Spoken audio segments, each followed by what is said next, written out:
श्री राम की प्रतिष्ठा में तो जो मुख्य थे उन्होंने कहा कि इनको कहा हमने 3 दिन आप व्रत रखिए। उन्होंने 11 दिन खाली नारियल का पानी पिया और लगभग 11 दिन नीचे खाली वो कंबल पर सोए और पूरे देश में सब जगह गए। बहुत कठिन श्रम था। तो उनसे पूछा आप कुछ खा लीजिए, कहा नहीं, थोड़ा मुझे आप चरणामृत, उसी के बाद मैं तोड़ूंगा। अब ये है तो है, फिर काम करते हैं, घूमते हैं, अपने भी खटते हैं, हम लोग खटाते हैं। आपको बताऊं रजत जी, भगवान उनको स्वस्थ रखे, मैंने आज तक उनको जमाए लेते नहीं देखा है।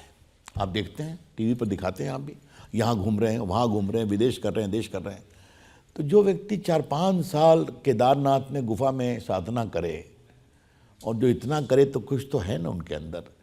तो हमें गर्व है कि नरेंद्र मोदी ऐसे महान नेता, महान साधक, योग्य नेता देश के प्रधानमंत्री हैं और वो देश भी गर्व करता है। शंकर जी, सब लोग पूछ रहे हैं 2-2 बार जिन्हें जनता ने दिल्ली में मुख्यमंत्री चुना, 2-2 राज्यों में जिनकी पार्टी की सरकार है, जिससे संयोजक हैं, चुनाव के मौके पर उन्हें जेल में डाल देना, ये मिसयूज नहीं है ईडी का? देखिए, यहाँ पर उनके गिरफ्तारी पर मैं कुछ नहीं कहूँगा क्योंकि वो काम ईडी का है, लेकिन मैं आपके जवाब में कुछ काउंटर सवाल पूछता हूँ। मनीष सिसोदिया 1 साल से जेल में है कि नहीं? क्या हल्ला किया था इन लोगों ने? राजघाट पर जाके धरना दिया था। संजय सिंह आज 6 महीने से जेल में है कि नहीं? सतेंद्र जैन 2 साल से जेल में है कि नहीं? कलकत्ता में जो मंत्री के यहाँ से 60 करोड़ निकला था वो जेल में है कि नहीं? दूसरे मंत्री जेल में है कि नहीं?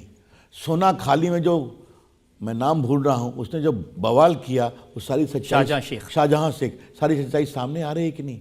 तो आप ईडी सीबीआई का भूत दिखाएंगे, करनी क्या है ये नहीं बताएंगे।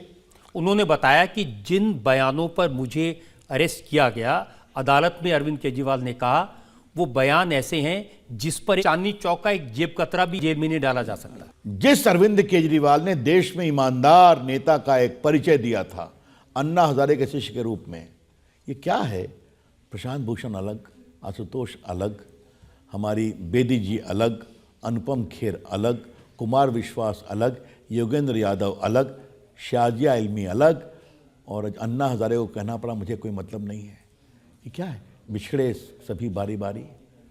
तो मतलब इनकी पॉलिटिक्स में एक फ्लॉ था, जो लोग आंदोलन में आए थे, एक। और दूसरी बात है कि आपने क्या क्या कहा और क्या निकला मामला। अब इनकी सारी कहानी मैं यहाँ कहने के लिए नहीं बैठा हूँ। देखिए, वो तो कह रहे हैं कि अरविंद केजरीवाल अकेले ऐसे नेता हैं जो नरेंद्र मोदी को चुनौती दे सकते हैं, चैलेंज कर सकते हैं, इसलिए उनको पकड़ के जेल में डाल दिया। अच्छा, ये बताइए, आपको अपना सर्टिफिकेट खुद देने पर कहाँ मनाही है? आप तो काशी में गए थे लड़ने के लिए, हार गए। आप गुजरात में गए कि गुजरात का नया शेर आया है नरेंद्र मोदी को चैलेंज करने के लिए, 1 सीट मिली आपको, है ना? दिल्ली में लोकसभा के आप 1 सीट नहीं जीत पाते हैं, ठीक है, विधानसभा आप जीते, सच्चाई है। मेरा खाली कहना यह है, अब इस तरह की अहंकार और दंभ की राजनीति नहीं चलती। ये पब्लिक है, सब जानती है और सब समझती है, उनको ट्रस्ट करिए। लेकिन उनकी ये बात भी सही है कि इतनी रेड हुई, 1 रुपया नहीं मिला कहीं पर। ये वो कह रहे हैं ना, इसको ईडी ने कहाँ कहा है? ईडी अपनी बात आपकी अदालत में और टीवी पे नहीं कहती, वो कोर्ट में कहती है। तो जरा एक बार अपने रिपोर्टर्स को कहिए कि ईडी ने कोर्ट में क्या कहा है उनके बारे में मालूम करते हैं। ये क्या हल्की बात है क्या सीएम को अरेस्ट करना? आप सीएम हैं और भ्रष्टाचार करेंगे तो कार्रवाई नहीं होनी चाहिए क्या? लालू जी जेल गए ना, हेमंत जी जेल गए ना, इतने मंत्री जेल गए ना। अब ये अलग हैं, ये कहते हैं मैं जेल से सरकार चलाऊंगा। हाँ, ये तो कमाल है साहब, बहुत बढ़िया, क्या बात। जो नैतिकता की बात करते थे देश में, अन्ना हजारे के, देखिए इनका कोई राजनीतिक रिकॉर्ड नहीं है। ये इंडियन रेवेन्यू सर्विस के अधिकारी थे, एक एनजीओ चलाया, बाकी काम हुए, अन्ना हजारे में कूद गए, पार्टी में नेता बन गए, अच्छी बात है, जनता ने आशीर्वाद दे दिया। कोई इनका लंबा राजनीतिक रिकॉर्ड नहीं। अब कह रहे मैं जेल से सरकार चलाऊंगा, जो आज तक नहीं हुआ देश में। क्या मतलब है इसका? इसका मतलब उनकी पत्नी ने बताया, उन्होंने कहा कि केजरीवाल जी कह रहे थे कि मेरा शरीर जेल में है लेकिन मेरी आत्मा बाहर है। वाह वाह वाह, क्या बात, मैं भी ताली बजाऊं, मैं भी ताली बजाऊं। और उन्होंने ये भी कहा कि अगर आप अपनी आंख बंद करके सोचेंगे तो मुझे आसपास पाएंगे।